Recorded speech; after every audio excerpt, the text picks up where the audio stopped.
इनकी सुबह बापूजी के आशीर्वाद से शुरू होती थी। ठाकुर जी के आशीर्वाद के बिना ये लोग घर से बाहर कदम भी नहीं रखते थे।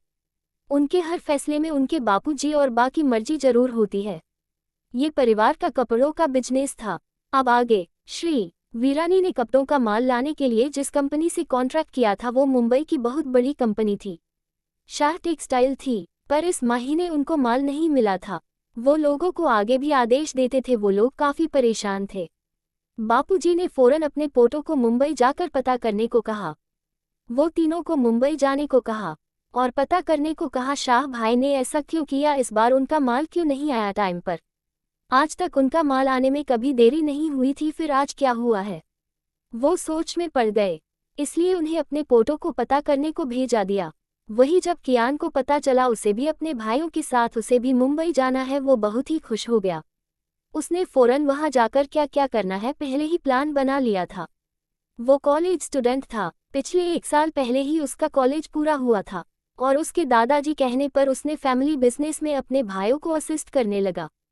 उनकी फैमिली में किसी को भी इतनी आज़ादी नहीं थी कि वो अपने मन का कुछ करे।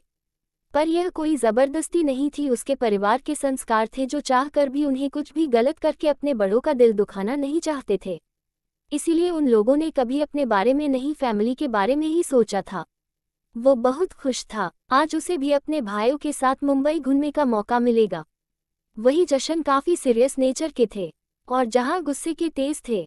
तीनों इस बात से अनजान थे। उनकी शांत जिंदगी में भुजाल लाने के लिए तीनों देवल सिस्टर्स रेडी थी। इनकी सिंपल लाइफ को हेल बनाने के लिए जशन, जहान और कियान तीनों ही अगले दिन फ्लाइट पकड़कर मुंबई एयरपोर्ट पर थे। वही तीनों देवल सिस्टर अपने एक दुश्मन को सबक सिखा कर दुबई से अपने प्राइवेट जेट में दिल्ली एयरपोर्ट पर पहुंची थी।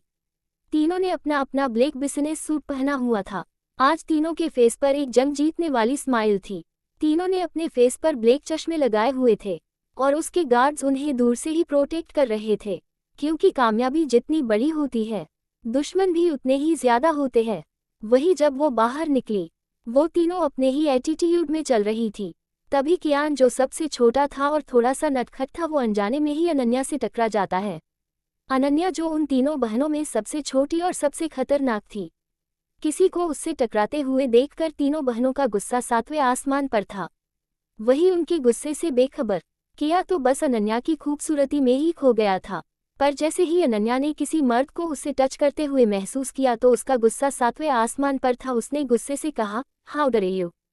कियान, जो थोड़ा सा नटखट था, वो मुस्कुराते हुए बोला, डरे का तो पता नहीं, पर अगर मैं आपको वक्त पर थाम नहीं लेता तो आप शायद गिर जाती और आपको चोट लग जाती जी, और आपको दर्द होता। और आप इतनी प्यारी है, आपको दर्द में देखकर हमें अच्छा थोड़ी ना लगता, इसीलिए थाम लिया आपको। वो दरअसल अनन्या की ही पैर स्लिप हो गया था, जिसे देखकर किया आगे आया था और उससे टकरा गया और जल्दी से उसे अपनी बाहों में थाम लिया। अनन्या ने फौरन खुद को छुड़ाया और आओ देखा ना ताओ खींचकर एक जोरदार थप्पड़ कियान को मार दिया। वहां जितने भी लोग थे सब शॉक हो गए, यहाँ तक कि जहान और जशन भी। वो दोनों भी फौरन आगे आए।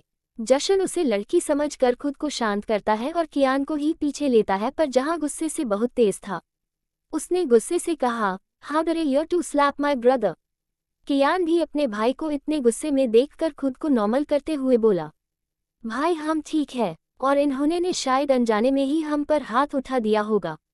सिचुएशन ही ऐसी थी, इनकी जगह कोई और होता तो वो भी गलत समझता। प्लीज शांत हो जाए। जहान घूर कर कियान को देखता है और गुस्से से बोला, तो क्या थप्पड़ मारने का हक मिल जाएगा इन्हें? लड़की है तो कुछ भी करेगी। अनन्या ने उसकी हंसी उड़ाते हुए उसके तरफ घूमकर एक चक्कर लगाया और डेविल स्माइल करते हुए बोली, अच्छा तो आपको लगता है मैंने अनजाने में थप्पड़ मारा है? ओ बेवकूफ़ इंसान, मैंने गुस्से में ही थप्पड़ मारा है। अफसोस इस बात का है आप अभी हमें जानते नहीं है, इसीलिए इतना कहने की हिम्मत हो रही है आपकी। कोई बात नहीं, अभी यह जो गुस्सा और अकड़ है अभी निकाल देती हूँ मैं तुम्हारी। जहान का गुस्सा अब उसके कंट्रोल से बाहर हो रहा था। उसने गुस्से में उसे घूर कर देखकर पूछा, शर्म नहीं आती एक लड़की होकर ऐसी हरकतें करते हुए? लड़की वर्ड सुनते ही अनन्या का पारा चढ़ जाता है। उसने गुस्से से कहा, लड़की से तुम्हारा क्या मतलब है? हाँ, क्या लड़कियां कमजोर होती है जो तुम जैसे लड़कों को सबक नहीं सिखा सकती? हाँ, आपकी इन्फॉर्मेशन के लिए बता दूं, अफा मैं चाहूँ तो आप तीनों को अभी के अभी अपने घुटनों पर बैठा दूं। पर नहीं, आज मेरा मूड बहुत अच्छा है इसीलिए छोड़ रही हूँ, वरना आज मैं तुम्हें बताती आखिर डेविल सिस्टर क्या कर सकती है। तभी फोन पर बात कर रही अनाया वहां आती है और अनन्या को देखकर पूछती है, क्या हुआ जान, सब ठीक तो है? अनन्या गुस्से से बोली, कुछ नहीं दी, वही लड़कों की चिप ट्रिक्स।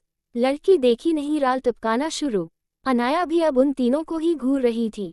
जहान गुस्से से बोला, आखिर तुम खुद को समझती क्या हो, और तुम्हें क्या लगता है तुम जैसी लड़कियों को कौन अपने मुंह लगाएगा, जिसमें ना औरत की लाज है, ना शर्म और ना हया की लाली।